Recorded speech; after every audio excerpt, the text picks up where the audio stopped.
I'm back from Vegas.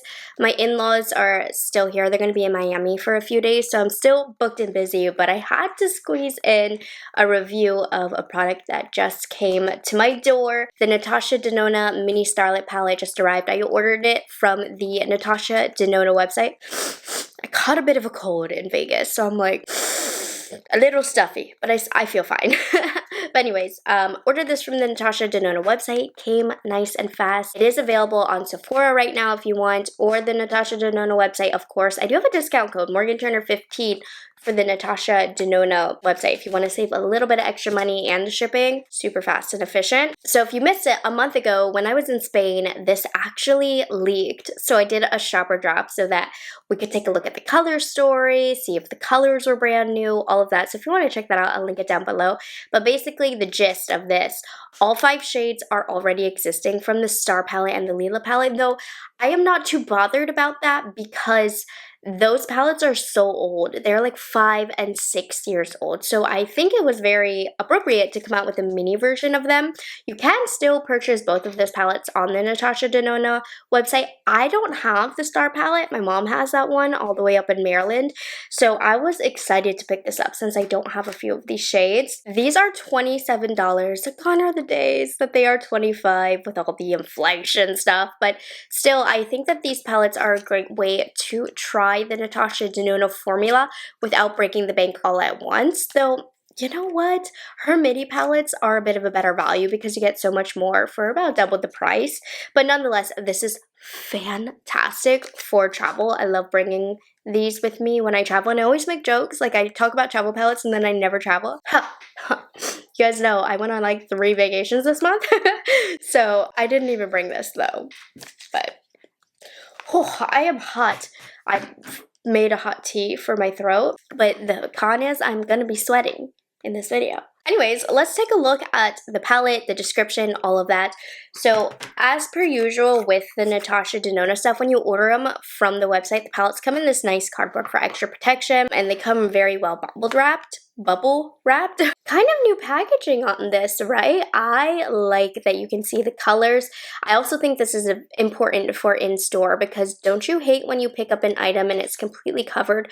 You purchase it, you bring it home, and it's shattered on the inside. This way you can make sure your product is intact when you purchase it. So I love this box. A very simple but effective packaging style. You have the names and the description of the colors here. Palette has a 24-month shelf life and is made in Italy. Now, online, Natasha Denona says this is the new mini Starlette palette, 5 shades ensemble of rosy and taupe shades suited to create a classic, soft, and romantic looks. Using her signature formulas, ultra pigmented, blend seamlessly, day to night looks. Let's take a look at the actual colors though. It is the typical packaging of these very portable little eyeshadow palette packaging, and then boom. So here it is. So these are the formulas that you're getting. There are 3 creamy mattes, 1 of the like chroma crystal formulas, and then 1 metallic. So here are where the shades are repeats. So from the Star palette, Galaxia, and this one I also have in another mini palette, but it also is a crowd pleaser. And then also Vega is from the Star palette, and then Rhea is also from the Star palette. So all 3 of these from the Star palette, and then these 2 matte shades are from the Lila palette. So Nude Mauve and Per Se. So Lila palette, Star palette. Let's swatch them now.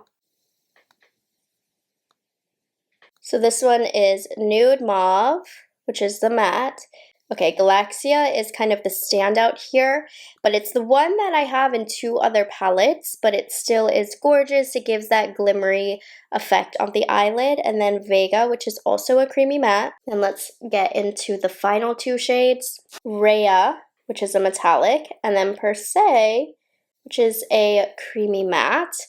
Definitely on the cooler tone side.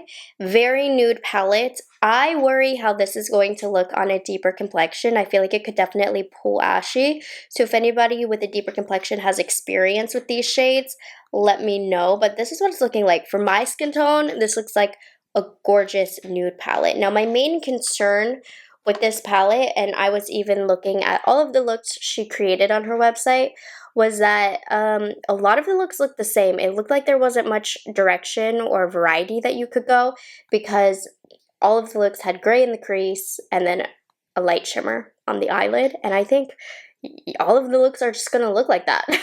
So let's see. I did apply Kaleidos Tone Activator on my eyelid. Let's get to applying. So I'm going to start off with the middle shade Vega right here, and I'm going to, I don't know where I was going with that. I just wanted to see if it was brightening or not and decide what I wanted to do with that. And it's not brightening. On my skin tone, it just adds a little bit of peach. So I'm going to take a What's Up Beauty R104, and we're going to use that as our transition shade. And then I'm also going to blend that along the lower lash line as well. But I was seeing, because it looked like it had potential to maybe brighten my skin tone, but I definitely did not. And then with the same brush, I'm going to go ahead and just blend out my under eyes with this. This is also going to help stop concealer from creasing. I'm not going too low or anything, but it's a great tip. I use that. I told my brides that tip all the time, and they were like, what? I was like, yeah, just put some eyeshadow underneath and it helps stop the concealer creasing. Okay, so now let's see the build up. Using a Rephr 14 brush. This is a cooler taupe shade, a little bit more gray. So it definitely looks different than Vega, because Vega had that peach pop, whereas this one definitely more cool toned. I'm so excited. Just as I was filming this, my Pat McGrath order got delivered. I'm not going to film with it tomorrow. Like I said, my in-laws are here, so I don't want to spend too much time working on their last 2 days.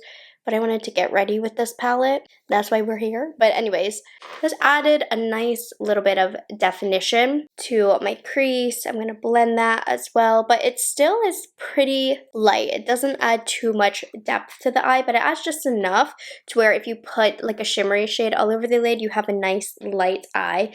And dimension is still present. I'm just going to go ahead and use the same brush, and let's see how Per Se is. It is much more gray. I want to see if it adds more definition, and honestly, it really doesn't. It's just more of a true gray. So in terms of depth, this palette does not give a lot. It is staying pretty light, pretty nude. This is a really great palette if you have a very fair complexion, because it's not going to overwhelm your eyes, and especially those cooler toned fair complexions, you're gonna love this. But I do like how, even though all three of these are not too far off in depth, that their tone is strong on the skin, so they do have a purpose.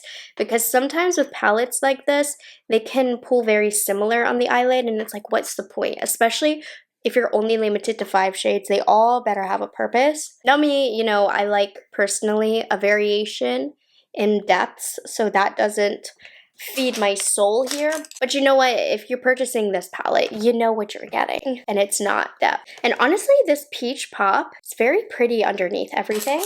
Okay, so let's take a look at the metallic shade, Rhea, right here. I'm gonna pop this in the center of the eyelid. Ooh, that's very pretty. This is a shade that I don't have, and it complements the Vega shade, that peach shade, very well. Those two would go well together for just a really simple 2 looks and done look. I'm not doing anything crazy with my makeup today, but I just wanted to see. I'm putting that Rhea also on the center of my lower lash line. Very pretty, can get a subtle look with that. And then finally, wiping off my brush, we're gonna go into the star of the town, Galaxia, and this one is going to add glimmery shimmeries that are very fine. If you look on the looks on the Natasha Denona website, she's always placing this in like mysterious places. So you'll see a little bit of glimmer right here instead of the whole eyelid, maybe just a pop on the inner corner. So this is a nice subtle shade to add, or you can just put it all over the eyelid. I really do feel like this shade and this shade can also create a really pretty 2 and done look. And I love this shade. It just adds a subtle sparkle, which looks very luxe because it's very finely milled. Also gonna run this along the inner part of my tear duct right here on the lower part. You know what I'm saying. You see what I'm doing. And I'm gonna keep this look simple because I really do think that that is the whole point of this palette. So I'm quickly gonna pop on some liner and lashes, which, interesting enough, Natasha Denona sent this as, I guess, a little extra for my order. It looks like a cut in half Ardell Wispy, pretty much, but I'll pop those on as well. So before I put on mascara and falsies, I went ahead and used the shade Per Se as the eyeliner. It does not bring a lot of depth to the look, but does keep it quite nude. It's kind of a vibe, I don't know. Anyways, let me pop on some lashes. Okay, so here's the final look. It is a nude look, and pros and cons. If you don't like this look, do not purchase this palette because all of the looks are kind of gonna look like a variation of this. You can't get too creative here, but I do like this look. I think it's very pretty. I think it's great for on the go. It's great to travel with. I think it's a good price. You're getting the good, normal Natasha Denona quality. I don't have anything bad to say about it for me or for my taste, but I think this is not going to be for everybody. You know who you are if you're not gonna purchase this. If you have a deeper complexion, please let me know if this pulls ashy on you. I like it for me. I think it's going to look beautiful on a fair complexion that's cool toned. Now, I wanted to show you a couple comparisons so you can kind of see. We do know that all of these shades exist within the line, but taking a look at some of the palettes that you might have. Here is the mini Glam palette, and these do not look alike at all. This one is so much more brown, but I thought it was kind of a nude palette, so I wanted to compare it, and it almost makes this look so much more pinky. Here it is next to the Glam face palette. This one, again, leans so much more brown. I'm more of a brown girl, so I like the brown better, but you can take a look. This one obviously is more gray. And then the last one I wanted to compare to was just the original midi Glam palette, and you can definitely get the look with the Glam palette. The tones are a little bit different. I'll show you some swatch by swatch comparisons, but there's definitely some close shades, some sisterly shades, if you will. So right here is the new Starlette palette. This is what I could pull that was close from the Glam palette. They're definitely related, right? The mattes are pretty dupable. You don't have anything quite as peachy in the Glam palette, and these two are quite different, but the rest definitely has similar vibes. You can absolutely get the look, if you will. So there we have it. That was just a quickie little review and demo I wanted to share with you. I guess I'll try and get the Pat McGrath review up tomorrow, but it just depends on like what the plans are since my in-laws are still here. But well, I like this palette. Let me know your thoughts down below if you picked it up. What are you thinking? And I will catch you guys in the next one. So make sure you like this video, subscribe to my channel, and I'll see you guys very soon. Have a good one.